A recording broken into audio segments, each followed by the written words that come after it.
Hello everyone, welcome to Digis commerce Adda. ನಾನು ನಿಮ್ಮ DG sir. ಈ ಚಾನಲ್ನ ಮೇನ್ ಪರ್ಪಸ್ ಏನು ಅಂದರೆ ಕಾಮರ್ಸ್ ಸಬ್ಜೆಕ್ಟ್ಸನ್ನು ಈಸಿಯಾಗಿ ಎಕ್ಸ್ಪ್ಲೇನ್ ಮಾಡೋದು. ಅಕೌಂಟೆನ್ಸಿ, ಬಿಸ್ನೆಸ್ ಸ್ಟಡೀಸ್, ಎಕನಾಮಿಕ್ಸ್ ಮತ್ತು ಫೈನಾನ್ಷಿಯಲ್ ಲಿಟ್ರಸಿ ಕಾನ್ಸೆಪ್ಟ್ಸನ್ನು ಸಿಂಪಲ್ ಆಗಿ, ಕ್ಲಿಯರ್ ಆಗಿ, ಎಕ್ಸಾಮ್ ಓರಿಯೆಂಟೆಡ್ ವೇನಲ್ಲಿ ಕಲಿಯೋಣ ಮತ್ತು ಎಕ್ಸಾಮ್ಸ್ನಲ್ಲಿ ನಿಮಗೆ ಗುಡ್ ಮಾರ್ಕ್ಸ್ ಸ್ಕೋರ್ ಮಾಡಲು ಹೆಲ್ಪ್ ಮಾಡೋದು. Hello everyone, welcome to today's video. ಇವತ್ತಿನ ವಿಡಿಯೋದಲ್ಲಿ reconstruction of partnership firm, admission of a partner ಚಾಪ್ಟರಿಂದ 12 ಮಾರ್ಕ್ ಪ್ರಾಬ್ಲಮ್ನ ಹೇಗೆ ಸಾಲ್ವ್ ಮಾಡೋದು ಅಂತ ನೋಡೋಣ. ಈ ಚಾಪ್ಟರ್ ನಮಗೆ ಬೋರ್ಡ್ ಪರ್ಸ್ಪೆಕ್ಟಿವಿಂದ ತುಂಬಾ ಇಂಪಾರ್ಟೆಂಟು ಮತ್ತು ಈಸಿಯಾಗಿರುತ್ತೆ. ಸೊ ಹೇಗೆ 12 ಮಾರ್ಕ್ಸ್ ಸ್ಕೋರ್ ಮಾಡೋದು ಅಂತ ನೋಡೋಣ. ನಾನು ಇವತ್ತು ಸಾಲ್ವ್ ಮಾಡ್ತಾ ಇರೋ ಪ್ರಾಬ್ಲಮ್ ಬಂದುಬಿಟ್ಟು ನೀವು ಅಪ್ಡೇಟೆಡ್ ಕ್ವಶನ್ ಬ್ಯಾಂಕ್ ಸೆಕೆಂಡ್ ಪ್ರಾಬ್ಲಮ್ನ ಸಾಲ್ವ್ ಮಾಡ್ತಾ ಇದ್ದೀನಿ. ಏನು ಕೊಟ್ಟಿದ್ದಾರೆ ಕ್ವಶನಲ್ಲಿ? Rekha and Surekha are partners in a firm sharing profits and losses in the ratio of 3:2. So old profit sharing ratio ಕೊಟ್ಟಿದ್ದಾರೆ. ಅದಾದಮೇಲೆ ಲಾಸ್ಟ್ ಇಯರ್ ಬ್ಯಾಲೆನ್ಸ್ ಶೀಟ್ ಕೊಟ್ಟಿದ್ದಾರೆ ಮತ್ತು ಕೆಲವೊಂದು ಅಡ್ಜಸ್ಟ್ಮೆಂಟ್ ಕೊಟ್ಟಿದ್ದಾರೆ. ಸೊ ಏನು ಪ್ರಿಪೇರ್ ಮಾಡೋದಕ್ಕೆ ಹೇಳಿದ್ದಾರೆ? Prepare revaluation account, partners capital account ಮತ್ತು ನ್ಯೂ ಬ್ಯಾಲೆನ್ಸ್ ಶೀಟ್ನ ಪ್ರಿಪೇರ್ ಮಾಡೋದಕ್ಕೆ ಹೇಳಿದ್ದಾರೆ. ಸೊ ಇವಾಗ ನೀವು 10 ಸೆಕೆಂಡ್ಸ್ ವೀಡಿಯೋನ ಪಾಸ್ ಮಾಡಿ ಈ ಕ್ವಶನ್ನ ಓದಿ. ಯಾಕೆ ಅಂತಂದರೆ ಅಕೌಂಟೆನ್ಸಿನಲ್ಲಿ ಕ್ವಶನ್ನ ಅರ್ಥ ಮಾಡ್ಕೊಳ್ಳೋದು ತುಂಬ ಇಂಪಾರ್ಟೆಂಟು. ನಿಮಗೆ ಕ್ವಶನ್ ಒಂದ್ಸಲ ಅರ್ಥ ಆಯಿತು ಅಂತಂದರೆ ಅರ್ಧ ಸೊಲ್ಯೂಷನ್ ಈಸಿಯಾಗಿ ನೀವು ಸಾಲ್ವ್ ಮಾಡಿದ ಥರನೇ. ಸೊ ಬನ್ನಿ ಇವಾಗ ರಿವ್ಯಾಲ್ಯೂಯೇಷನ್ ಅಕೌಂಟ್ನ ಹೇಗೆ ಪ್ರಿಪೇರ್ ಮಾಡೋದು ಅಂತ ನೋಡೋಣ. ಸೊ ಮೊದಲಿಗೆ format. In the books of Rekha, Surekha and Chandrika, revaluation account debit ಮತ್ತು ಕ್ರೆಡಿಟ್ ಮ್ಯಾಂಡೇಟ್ರಿ ಆಗಿರುತ್ತೆ ಬರೆಯೋದು. Particular amount, particulars amount. So ಇವಾಗ ರಿವ್ಯಾಲ್ಯೂಯೇಷನ್ ಅಕೌಂಟ್ ಅಂತ ಅಂದರೆ revaluing the assets and liability. So asset ಮತ್ತು ಲಯಬಿಲಿಟಿ ವ್ಯಾಲ್ಯೂ ಇನ್ಕ್ರೀಸ್ ಆಗ್ತಿದೆಯಾ ಅಥವಾ ಡಿಕ್ರೀಸ್ ಆಗ್ತಿದೆಯಾ ಅಂತ ನೋಡ್ತೀವಿ. ಯಾಕೆ ಅಂತಂದರೆ ಈ ರಿವ್ಯಾಲ್ಯೂಯೇಷನ್ ಅಕೌಂಟ್ ಮಾಡುವಾಗ ಏನೇ ಪ್ರಾಫಿಟ್ ಅಥವಾ ಲಾಸ್ ಬಂದರೆ ಅದನ್ನು ನಾವು ಓಲ್ಡ್ ಪಾರ್ಟ್ನರ್ಸ್ಗೆ ಅಡ್ಜಸ್ಟ್ ಮಾಡ್ತೀವಿ. ಪ್ರಾಫಿಟ್ ಇದ್ದರೆ ಪ್ರಾಫಿಟ್ನ ಟ್ರಾನ್ಸ್ಫರ್ ಮಾಡ್ತೀವಿ, ಲಾಸ್ ಇದ್ದರೆ ಅವ್ರ ಕ್ಯಾಪಿಟಲಿಂದ ಡಿಕ್ರೀಸ್ ಮಾಡ್ತೀವಿ. ಸೊ ಈ ರಿವ್ಯಾಲ್ಯೂಯೇಷನ್ ಅಕೌಂಟಲ್ಲಿ ನಾವು ನ್ಯೂ ಪಾರ್ಟ್ನರ್ನ ಮೆನ್ಷನ್ ಮಾಡೋದಿಲ್ಲ. ಸೊ ಇದನ್ನು ಯಾವಾಗ ನಾವು ಪ್ರಿಪೇರ್ ಮಾಡ್ತೀವಿ? ನ್ಯೂ ಪಾರ್ಟ್ನರ್ನ ನಾವು ಬಿಸ್ನೆಸ್ಗೆ ಸೇರಿಸ್ಕೊಳ್ಳೋದಕ್ಕೂ ಮುಂಚೆ ಪ್ರಿಪೇರ್ ಮಾಡ್ತೀವಿ. ಸೊ ಮೇಯ್ನಾಗಿ ರಿವ್ಯಾಲ್ಯೂಯೇಷನ್ ಅಕೌಂಟ್ ಪ್ರಿಪೇರ್ ಮಾಡುವಾಗ ನಾವು ಅಸೆಟ್ ಮತ್ತು ಲಯಬಿಲಿಟೀಸ್ನ ಐಡೆಂಟಿಫೈ ಮಾಡಬೇಕು. ಅಸೆಟ್ ಅಥವಾ ಲಯಬಿಲಿಟಿ ಇನ್ಕ್ರೀಸ್ ಆಗ್ತಿದೆಯಾ ಅಥವಾ ಡಿಕ್ರೀಸ್ ಆಗ್ತಿದೆಯಾ ಅಂತೇಳಿ. ಸೊ ಇಲ್ಲಿ on 1/4/2025 they admitted Chandrika as new partner into partnership on the following terms. ಮೊದಲನೇ adjustment, she brings in rupees 40,000 as capital and rupees 20,000 towards goodwill for 1/6 share in future profits as per AS 26. ಇದು AS 26 ಅಲ್ಲಿ ಯಾವ ಥರ treat ಮಾಡೋದು ಅಂತ ನಾನು ನಿಮಗೆ next account prepare ಮಾಡುವಾಗ ಹೇಳ್ಕೊಡ್ತೀನಿ.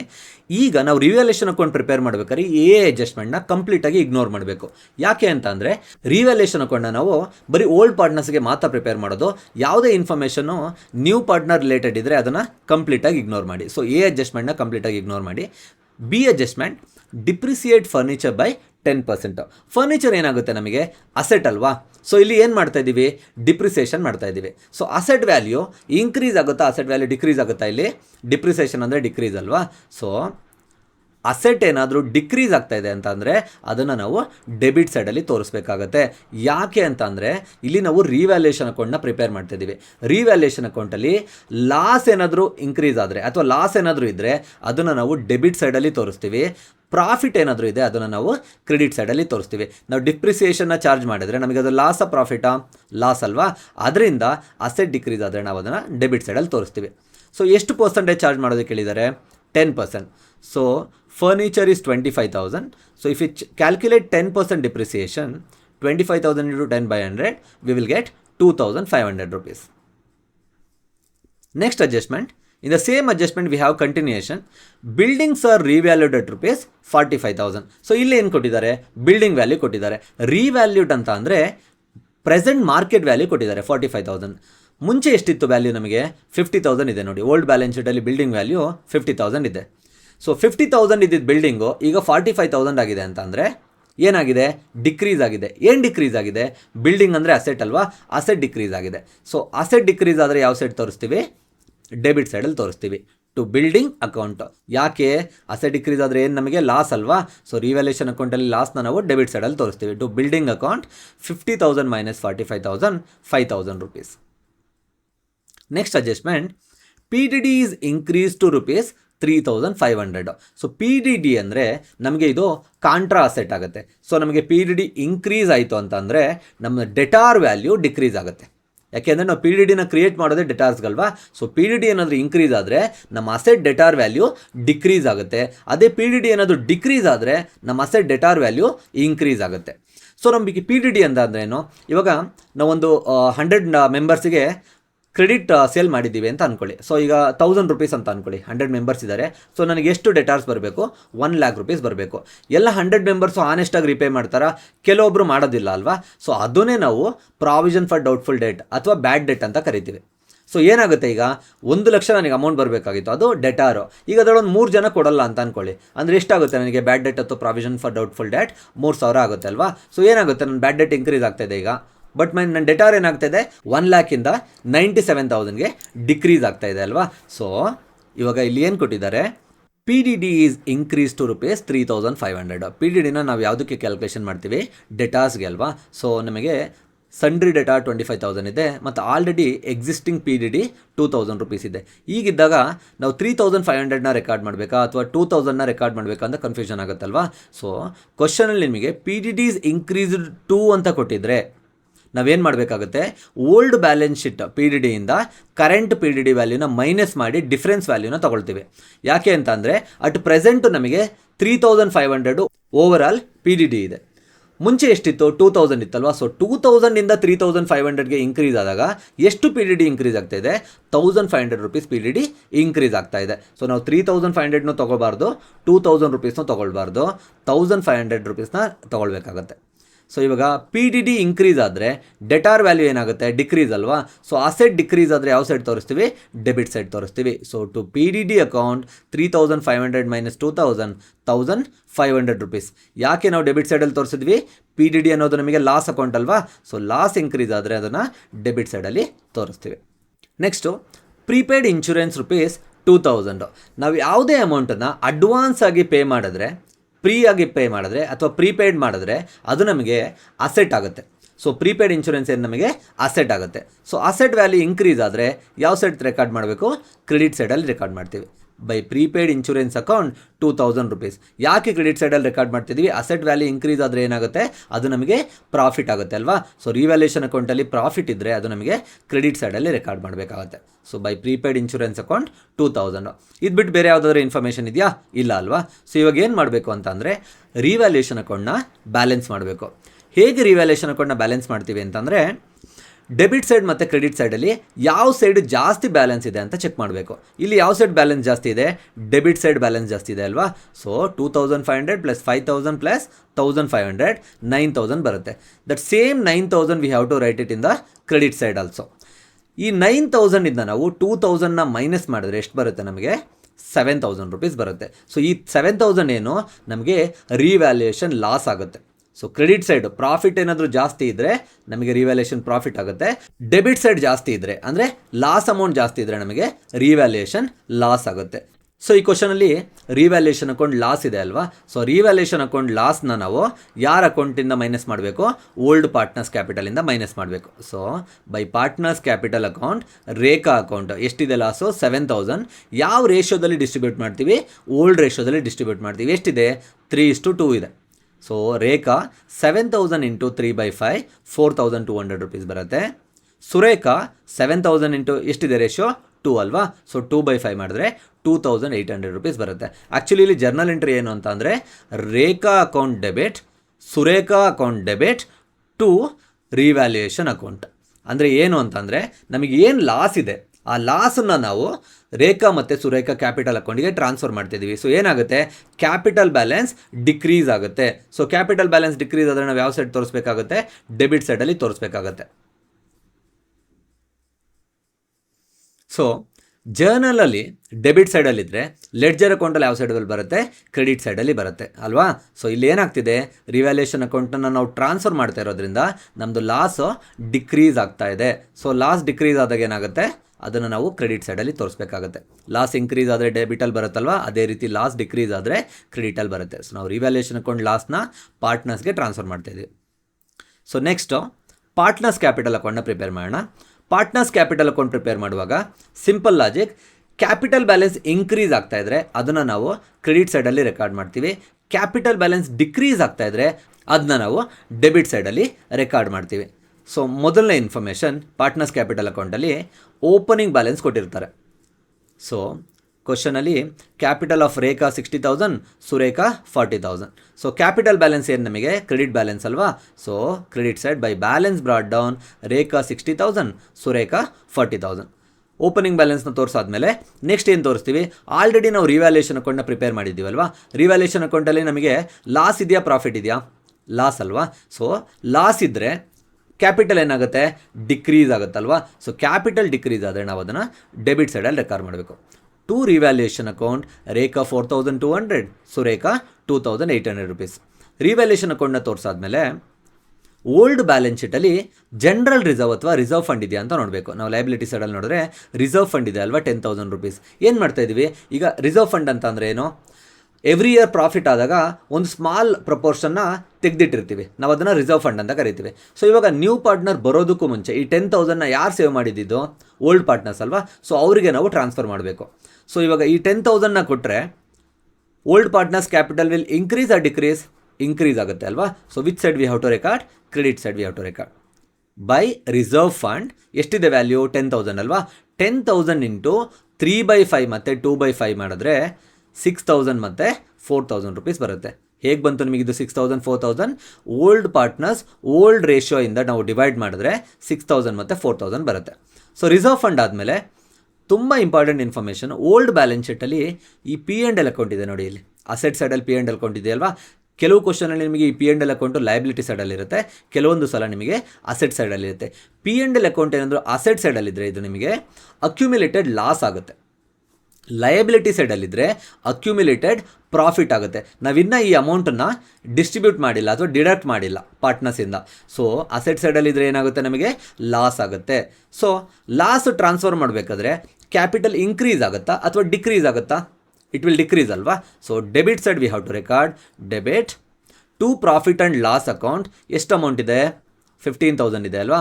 ಯಾವ ರೇಷಿಯೋದಲ್ಲಿ ಡಿವೈಡ್ ಮಾಡಬೇಕು, we have to divide in 3:2 ratio. 15,000 into 3/5 and 2/5 we will get Rekha column 9,000 rupees and Surekha column 6,000 rupees. After recording to P&L account, next information ಏನು ತೋರಿಸ್ಬೇಕು ಅಂತಂದರೆ, ನಾವು ನ್ಯೂ ಪಾರ್ಟ್ನರ್ ಜಾಯ್ನ್ ಆಗ್ತಿದ್ದಾರಲ್ವಾ. Chandrika is joining as a new partner. So Chandrika ಬರಬೇಕಾದ್ರೆ capital 40,000 ಮತ್ತು goodwill ಆಗಿ 20,000 ತೊಗೊಂಡು ಬರ್ತಾ ಇದ್ದಾರೆ. ಸೊ ಟೋಟಲ್ ಎಷ್ಟು ಮನಿ ತೊಗೊಂಡು ಬರ್ತಾ ಇದ್ದಾರೆ, ಟೋಟಲ್ 60,000 ಅಲ್ವಾ. ಸೊ ಚಂದ್ರಿಕಾ ಕ್ಯಾಪಿಟಲ್ ಏನಾಗುತ್ತೆ, ಇನ್ಕ್ರೀಸ್ ಆಗುತ್ತೆ. ಸೊ ಕ್ಯಾಪಿಟಲ್ ಇನ್ಕ್ರೀಸ್ ಆದರೆ ಯಾವ ಸೈಡ್ ರೆಕಾರ್ಡ್ ಮಾಡಬೇಕು, ಕ್ರೆಡಿಟ್. ಯಾವ ಫಾರ್ಮಲ್ಲಿ ತೊಗೊಂಡ್ಬರ್ತಾ ಇದ್ದಾರೆ, ಓಲ್ಡ್ ಬ್ಯಾಲೆನ್ಸ್ ಶೀಟಲ್ಲಿ ಕ್ಯಾಶ್ ಅಟ್ ಬ್ಯಾಂಕ್ ಇದ್ದರೆ ಬ್ಯಾಂಕ್ ಅಂತ ಬರೀರಿ, ಓಲ್ಡ್ ಬ್ಯಾಲೆನ್ಸ್ ಶೀಟಲ್ಲಿ ಕ್ಯಾಶ್ ಇನ್ ಹ್ಯಾಂಡ್ ಅಂತ ಇದ್ದರೆ ಕ್ಯಾಶ್ ಅಕೌಂಟ್ ಅಂತ ಬರೀಬೇಕು. ಸೊ ಇಲ್ಲೇನಿದೆ ಕ್ಯಾಶ್ ಅಟ್ ಬ್ಯಾಂಕ್ ಅಲ್ವಾ.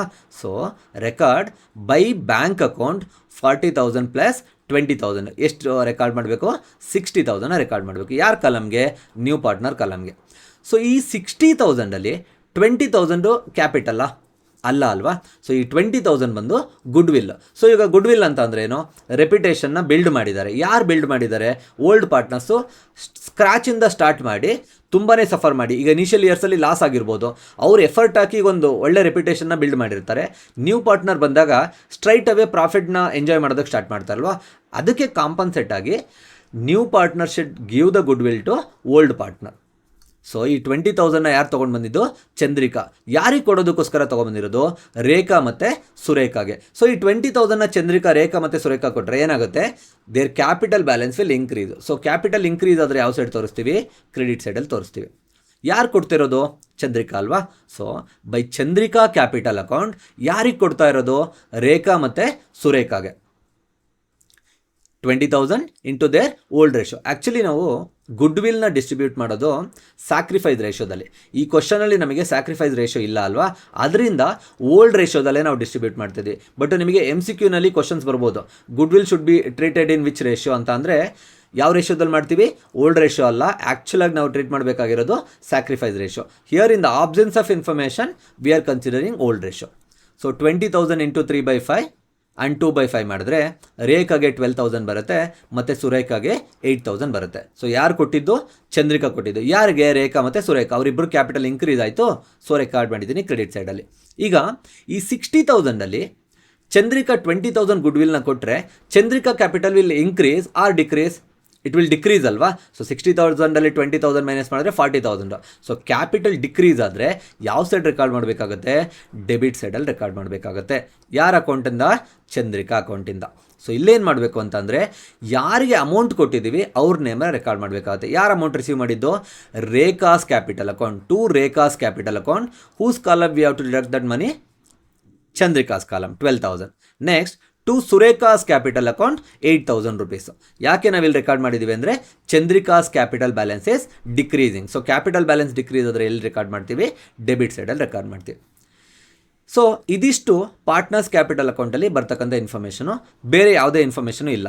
ನೆಕ್ಸ್ಟ್ ನಾವೇನು ಮಾಡ್ತೀವಿ ಅಂತಂದರೆ ಬ್ಯಾಲೆನ್ಸಿಂಗ್ ಮಾಡಬೇಕು. ಸೊ ಯಾವ ಸೈಡ್ ಜಾಸ್ತಿ ಬ್ಯಾಲೆನ್ಸ್ ಇದೆ? ಕ್ರೆಡಿಟ್ ಸೈಡ್ ಜಾಸ್ತಿ ಬ್ಯಾಲೆನ್ಸ್ ಇದೆ ಅಲ್ವಾ.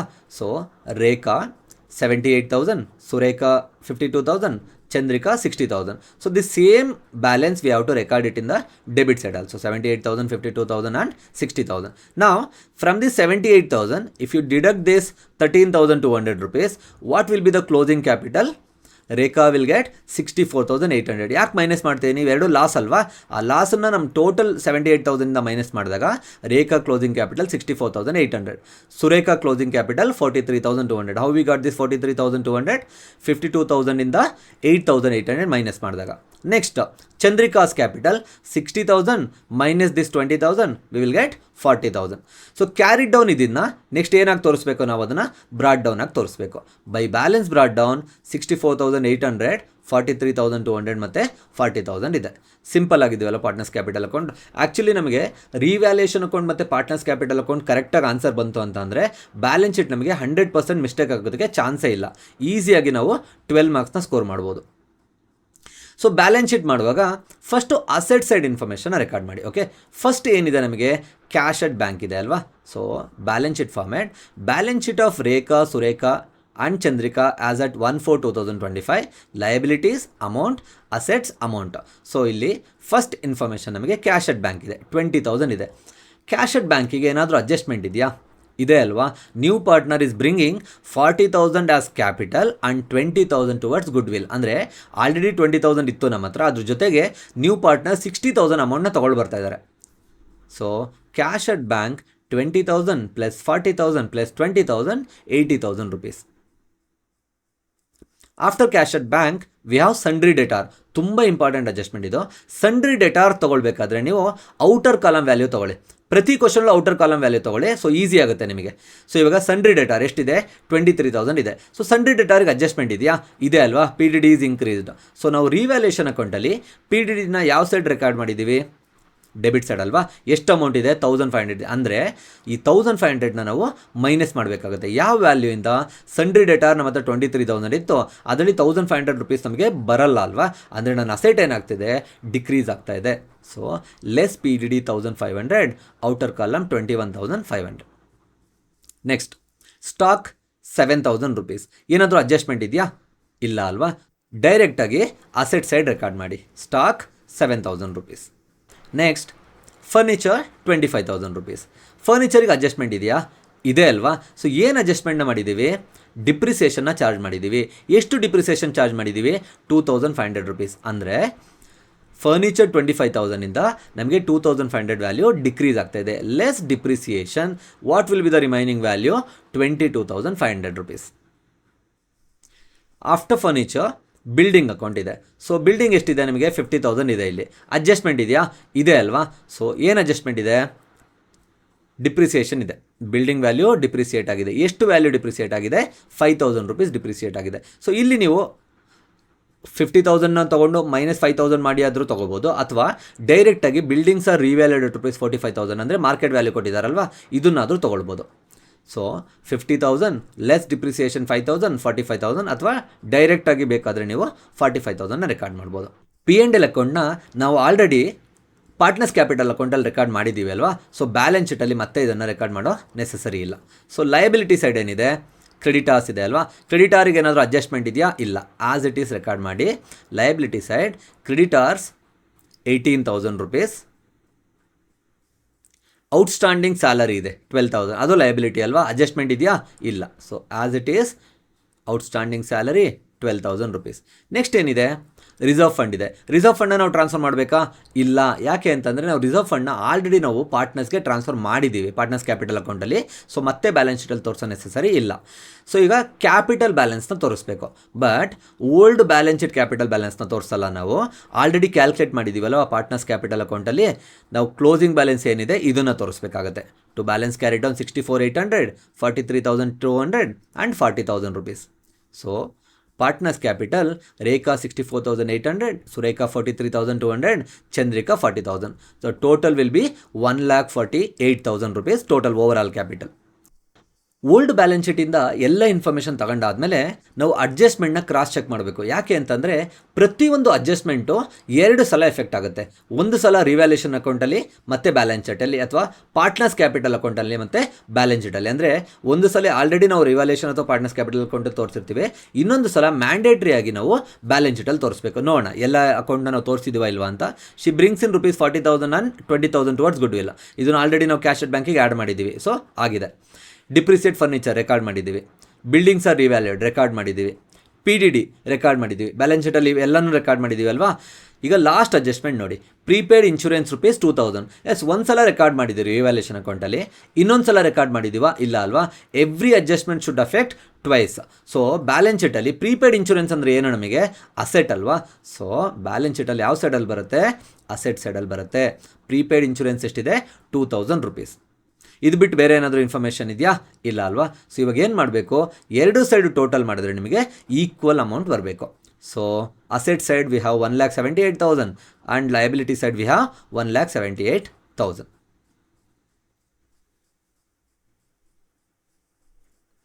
ಸಿಂಪಲ್ ಆಗಿದೆ ಅಲ್ವಾ. ಸೊ ಈಸಿಯಾಗಿ ನಾವು ಅಡ್ಮಿಷನ್ ಆಫ್ ಎ ಪಾರ್ಟ್ನರ್ ಪ್ರಾಬ್ಲಮಿಂದ 12 ಮಾರ್ಕ್ಸ್ನ ಸ್ಕೋರ್ ಮಾಡ್ಬೋದು. ಬಟ್ ಜನರಲಾಗಿ ಸ್ಟೂಡೆಂಟ್ಸ್ಗೆ ಗುಡ್ ವಿಲ್ ಟ್ರೀಟ್ಮೆಂಟ್ ಮತ್ತು PDD ಅಡ್ಜಸ್ಟ್ಮೆಂಟಲ್ಲಿ ಕನ್ಫ್ಯೂಷನ್ ಆಗುತ್ತೆ. ಸೊ ನಾನು ಏನು ಮಾಡ್ತೀನಿ ಅಂದರೆ ಈ ಅಡ್ಮಿಷನ್ ಆಫ್ ಎ ಪಾರ್ಟ್ನರ್ನ 4 ವಿಡಿಯೋ ಸೀರೀಸಲ್ಲಿ ಮಾಡ್ತೀನಿ. ಸೊ ಇದು ಮೊದಲನೇ ಪ್ರಾಬ್ಲಮ್ ಅಲ್ವಾ. ಇನ್ನೂ 3 ಪ್ರಾಬ್ಲಮ್ಮು, ಒಂದು ಗುಡ್ ವಿಲ್ ವಿತ್ ಡ್ರಾನ್, ಇನ್ನೊಂದು half good will with drawn, ಮತ್ತು ಇನ್ನೊಂದು ಗುಡ್ ವಿಲ್ ವ್ಯಾಲ್ಯೂಡೆಟ್. ಸೊ ಈ 3 ಡಿಫ್ರೆಂಟ್ ಕ್ವಶನ್ನ ಸಾಲ್ವ್ ಮಾಡ್ತೀನಿ. ಅದ್ರ ಜೊತೆಗೆ 3 ಡಿಫ್ರೆಂಟ್ PDD ಅಡ್ಜಸ್ಟ್ಮೆಂಟ್ಗಳನ್ನ ಸಹ ಕವರ್ ಮಾಡ್ತೀನಿ. ಸೊ ನಿಮಗೆ ಈಸಿಯಾಗಿ ಈ 4 ವೀಡಿಯೋಸಲ್ಲಿ ನಿಮಗೆ ಕಂಪ್ಲೀಟಾಗಿ ಅಡ್ಮಿಷನ್ ಆಫ್ ಎ ಪಾರ್ಟ್ನರ್ ಪ್ರಾಬ್ಲಮ್ನ ಈಸಿಯಾಗಿ ಅರ್ಥ ಮಾಡ್ಕೊಬೋದು. So thank you for watching the video. Next ವೀಡಿಯೋದಲ್ಲಿ ಸಿಗೋಣ. ನೆಕ್ಸ್ಟ್ ವೀಡಿಯೋದಲ್ಲಿ ನಾನು ಗುಡ್ ವಿಲ್ ವಿತ್ಡ್ರಾ ಆದಾಗ ಯಾವ ರೀತಿ ಟ್ರೀಟ್ಮೆಂಟ್ ಮಾಡ್ತೀವಿ ಅಂತ ಹೇಳ್ಕೊಡ್ತೀನಿ. Thank you for watching the video.